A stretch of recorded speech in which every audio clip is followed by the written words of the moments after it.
Shalom, perkenalkan nama saya Yesron Abanat, kelas B, NIM 104-2021-0058. Saya akan menjelaskan secara singkat tentang teori belajar sibernetik. Yang pertama, pengertian teori belajar sibernetik. Sibernetik merupakan bentuk kata serapan dari kata sibernetik, yakni sistem kontrol dan komunikasi yang memungkinkan feedback atau umpan balik. Kata sibernetik yang selanjutnya ditulis dengan kata sibernetik berasal dari bahasa Yunani yang berarti pengendali atau pilot. Bidang ini menjadi disiplin ilmu komunikasi yang berkaitan dengan mengontrol mesin komputer. Kuno Tobroni 2015-153 menjelaskan teori belajar sibernetik adalah yang paling baru dari semua teori belajar yang dikenal. Teori ini berkembang sejalan dengan perkembangan ilmu informasi. Menurut teori ini, belajar adalah pengolahan informasi. Teori ini memiliki kesamaan dengan teori kognitif yang mementingkan proses. Proses memang penting dalam teori sibernetik, namun yang lebih penting adalah sistem informasi yang diproses, karena informasi akan menentukan proses. Dalam implikasinya, teori belajar sibernetik dikembangkan oleh beberapa tokoh, diantaranya Landa, Haas, dan Scott. Dua macam proses berpikir, yaitu sebagai berikut. Yang pertama, proses berpikir algoritmik, yaitu proses berpikir linear, konvergen, dan lurus menuju ke satu target tertentu. Landa merupakan salah seorang ahli psikologi yang beraliran sibernetik.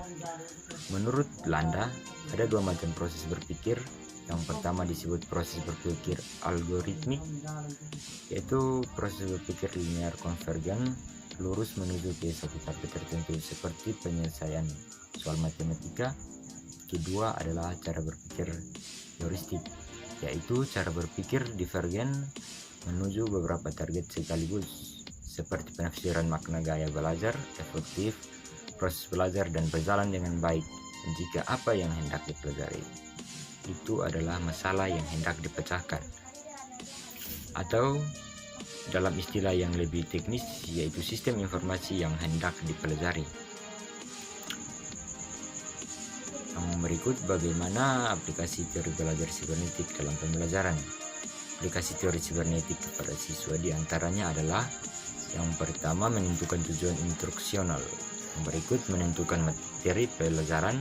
Yang berikut lagi, mengkaji sistem informasi yang terkandung dalam materi tersebut.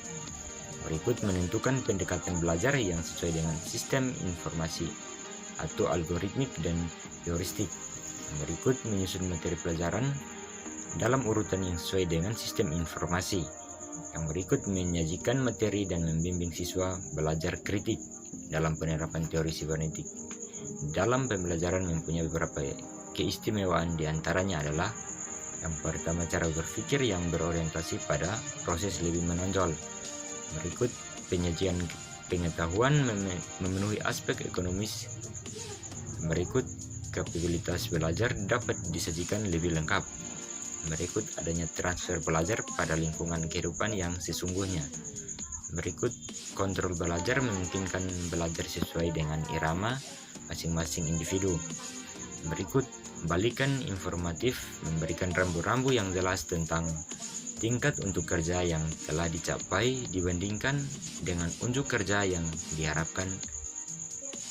Di samping ada keistimewaannya teori ini, juga ada kelemahannya, karena lebih menekankan pada sistem informasi yang dipelajari dan kurang memperhatikan bagaimana proses belajar.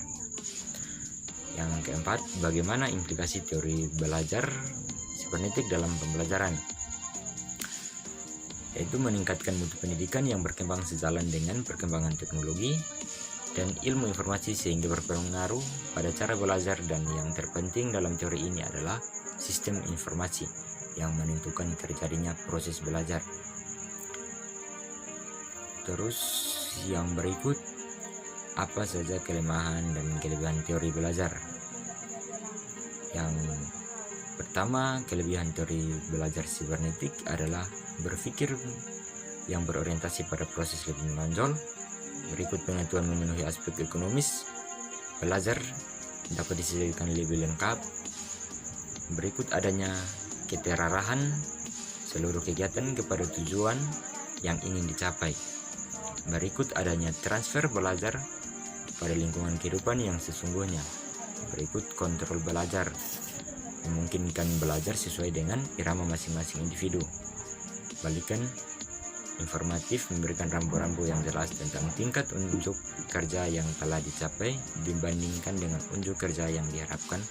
Sedangkan kelemahannya yaitu terlalu menekankan pada sistem informasi yang akan dipelajari dan kurang memperhatikan bagaimana proses belajar. Yang berikut pengertian teori belajar. Teori adalah seperangkat asas yang tersusun tentang kejadian-kejadian tertentu dalam dunia nyata. Belajar merupakan suatu proses usaha sadar yang dilakukan oleh individu untuk suatu perubahan dari tidak tahu menjadi tahu dan tidak memiliki sikap menjadi bersikap benar dan tidak terampil menjadi terampil melakukan sesuatu. Jadi teori belajar adalah suatu teori yang di dalamnya terdapat tata cara pengaplikasian kegiatan belajar antara guru dan siswa, perencanaan metode pembelajaran yang akan dilaksanakan di kelas maupun di luar kelas. Teori kognitif dimulai berkembang pada abad 20-an. Secara sederhana, teori ini menggambarkan bahwa belajar adalah aktivitas internal yang terdiri dari beberapa proses seperti pemahaman, mengingat, mengolah informasi, problem solving, analisis, prediksi, dan perasaan. Yang berikut teori behavioristik, teori yang dianut sejumlah ilmuwan seperti Gage dan Berliner. Ini menyatakan bahwa sebuah pengalaman mampu mengubah tingkah laku, kebiasaan atau proses berpikir seseorang sebagai hasil proses belajar dari pengalaman itu sendiri.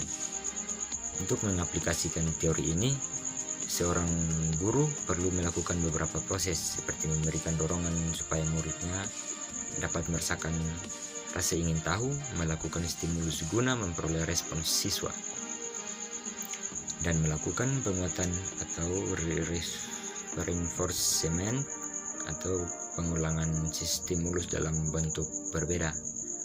Berikut teori humanis.